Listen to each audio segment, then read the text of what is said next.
Hey guys, welcome back to my channel. I am Danielle, aka Stitcherista here on YouTube, and today is a diamond paint with me while I continue working on Treasure Studios art Cherry Blossom by Lizzie Falcon. It's also going to be a true crime story time, and we're just going to get right into it. So today's story is another unsolved mystery called Shadow of the Vampire. Dun dun dun, right? So the year was 1932. An older one. The place, Stockholm, Sweden. In the Atlas suburb of that city lived an attractive young woman named Lily Lindstrom. Once, Lily had been a young wife eager to start a family, but marriage had turned out to be a bitter disappointment to her.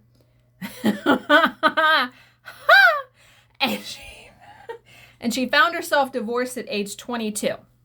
Thereafter, Lily left her hometown of Malmo and moved to Stockholm, where a lack of work opportunities forced her eventually into prostitution. Good night. It seems like that is what happens to some of these women back in those times, right? You have no other choice but to become a hooker? Okay. Lily was a woman ahead of her time.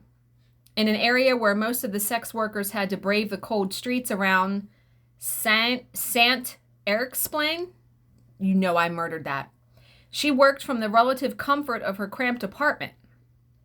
In the dingy building where she lived, she was the only one who had a telephone, earning her the nickname the Call Girl. Wonder if that's how that got that name. I don't think I would want these men coming to my apartment. No. And Lily did well for herself with a regular clientele of gentlemen callers. Okay. This was the 1930s, remember? An era of financial hardship across the globe, but Lily always seemed to have cash on hand, and she was always dressed well. She even owned a radio, which at this time was a luxury that few people of her caliber could afford. So April 30th is I'm going to murder this one too, Saint Walpurgis Night. It could be Walpurgi in Sweden, an ancient Christian feast celebrated to gain protection against witches and warlocks. Oh boy, okay. Of course, nobody believed in such things in 1932, but people still lit bonfires to ward off evil spirits, and the holiday was still marked with choral singing, fireworks, music, and dancing. Okay. In Stockholm, public celebrations were centered around, they are killing me with these terms. Djurgården, an island in the middle of the city that is part of the Royal National Park. Lily and her friend Minnie, another prostitute, planned on attending these festivities on the night of April 30th, 1932. They were discussing their plans when Lily's phone started ringing, and it was a client asking if he could come over, and Lily, of course, said yes. She probably didn't turn down too many people because she basically worked at home, right? Yeah. At this point, Minnie left the apartment and went to a nearby store to buy some milk. When she passed Lily's apartment on her return, the sounds from within told her that Lily was entertaining her client. Oy. Okay. A short while later, Minnie heard a knock at her door, and she went to answer it and found Lily on her doorstep naked but for wearing a coat. And she asked if she could borrow a condom. And Minnie asks, is this the guy who called earlier? And Lily confirmed that it was. She would return around 10 minutes later asking to borrow another condom. Good night. What? And that was the last time that Minnie would see Lily alive. Okay. At around 9 o'clock that night, the time that they had agreed to depart for Djurgården, I know I'm not saying that right, Minnie knocked on Lily's door, and when no reply came from within, she assumed that Lily had already departed for the festival, perhaps in the company of the gentleman she had been entertaining. She hoped to catch up with Lily at some time during the evening, but did not see her friend at the event. Returning home alone, Minnie knocked at Lily's door again, and there was still no answer. Okay. Over the next 3 days, the door to Lily's apartment remained stubbornly locked, her whereabouts a mystery. Eventually, a concerned Minnie went to Ruth, the building supervisor, and together they went to visit Emma, another close friend of Lily. Emma hadn't seen Lily either.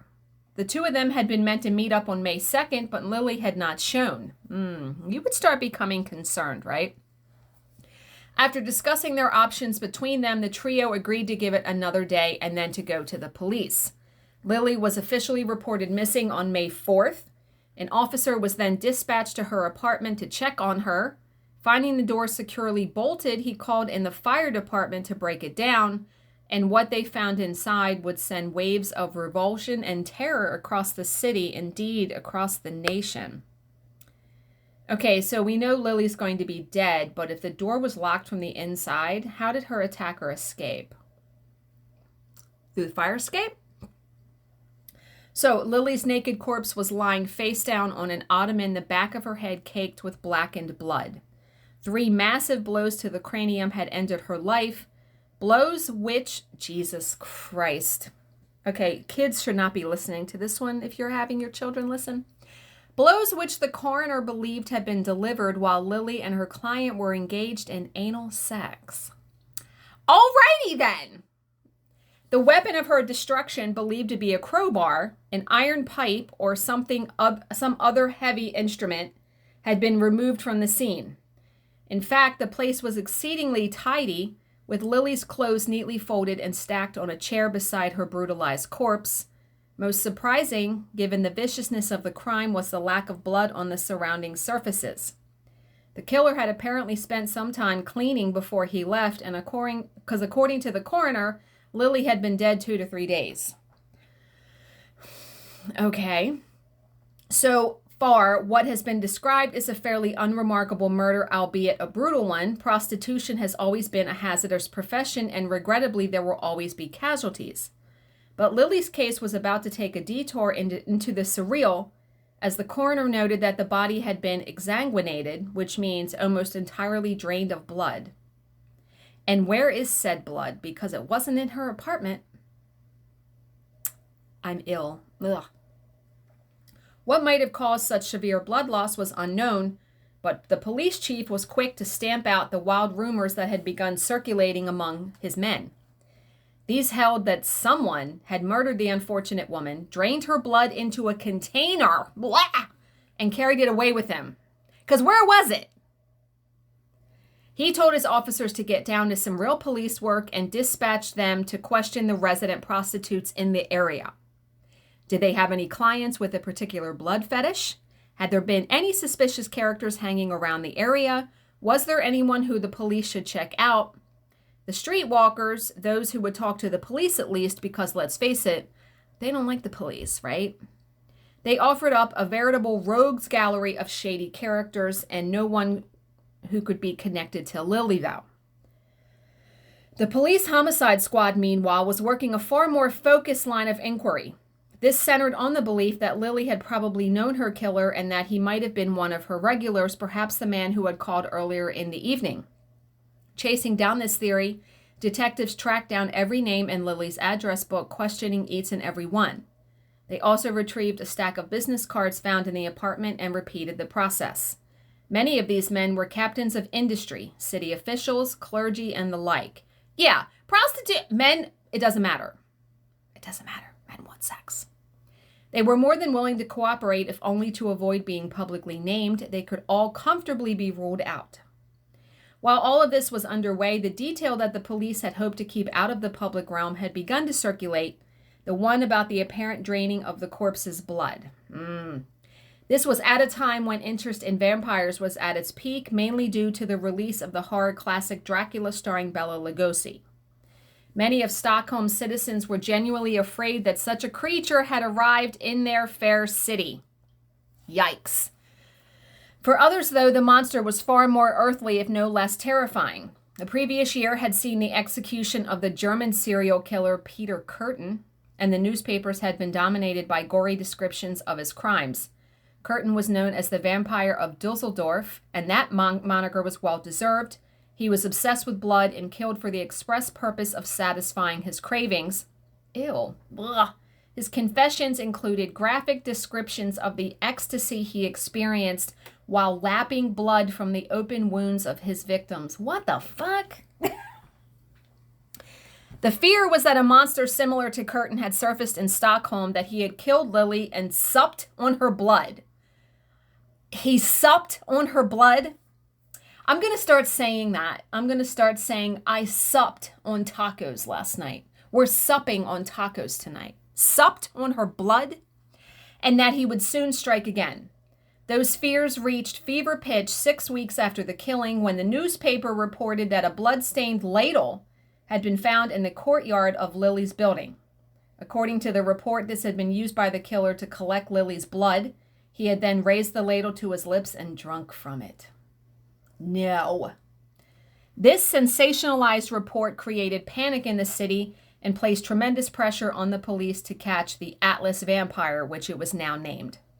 Desperate, the authorities signed an arrest warrant for a pimp named Peterson, whose wife alleged that he had come home in the early hours of May 1st covered in blood. Peterson would remain in custody for 10 days, all the while protesting his innocence.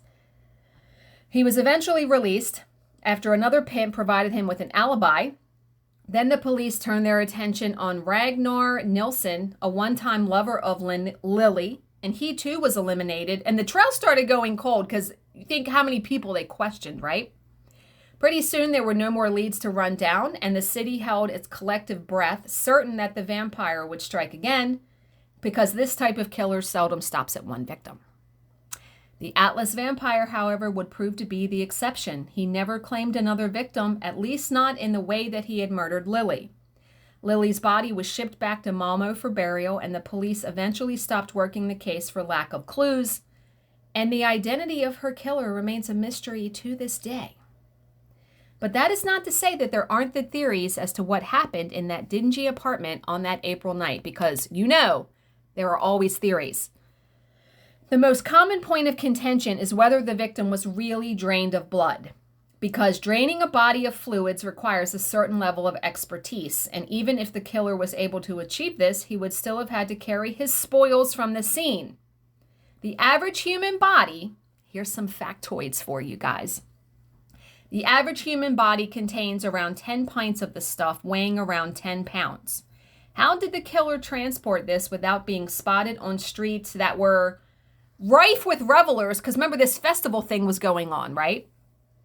The most obvious answer is that he didn't have far to go, that he perhaps lived in her building. Yet, the police questioned every resident and conducted a thorough search, and they found nothing to arouse their suspicions. So, perhaps the story about the body being drained of blood is a fiction created by the media to sensationalize the case and sell newspapers.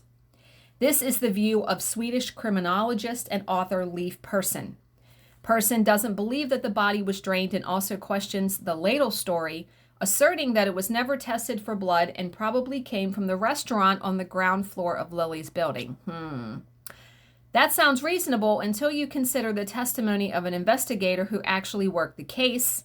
According to John Berg, the ladle was found wrapped in a bloody towel from the victim's apartment. Yeah, if that came from the restaurant, why would it be in her apartment? It wouldn't be. No. Truth can be an elusive thing, and it is even more slippery in a case with such a bizarre subtext. As is usual with these things, the truth of the matter probably resides somewhere between the extremes. It is unlikely that Lily's body was drained of blood, but quite possible that the killer drank some of it, perhaps using the ladle for that purpose. Killers with this particular fetish are rare but not unheard of. The aforementioned Peter Kürten is one. Another is the American serial killer Richard Trenton Chase, the so-called vampire of Sacramento. One thing is certain, though, the killer of Lily was not some mythical bloodsucker. It wasn't Count Dracula. This was an all-too-human monster, but it's unfortunate that they were never able to catch him. It was probably one of her clients, right? That would be the most obvious. Wow. But in 1932, I mean, that had to put really the fear of God in the people that lived in her building, right? I'm imagining if even in my neighborhood, if we found out someone was murdered like next door, I'd be like, oh shit, right? Yeah, you would. Okay. Let me know down below what you think the theory is for the story. So remember, look for something positive in each day, even if some days you have to look a little harder. As always, if you have any questions, please leave them in the comments section below, and I will answer them to the best of my ability. Thank you so much for watching and subscribing, and I will see you in my next video. Bye, guys.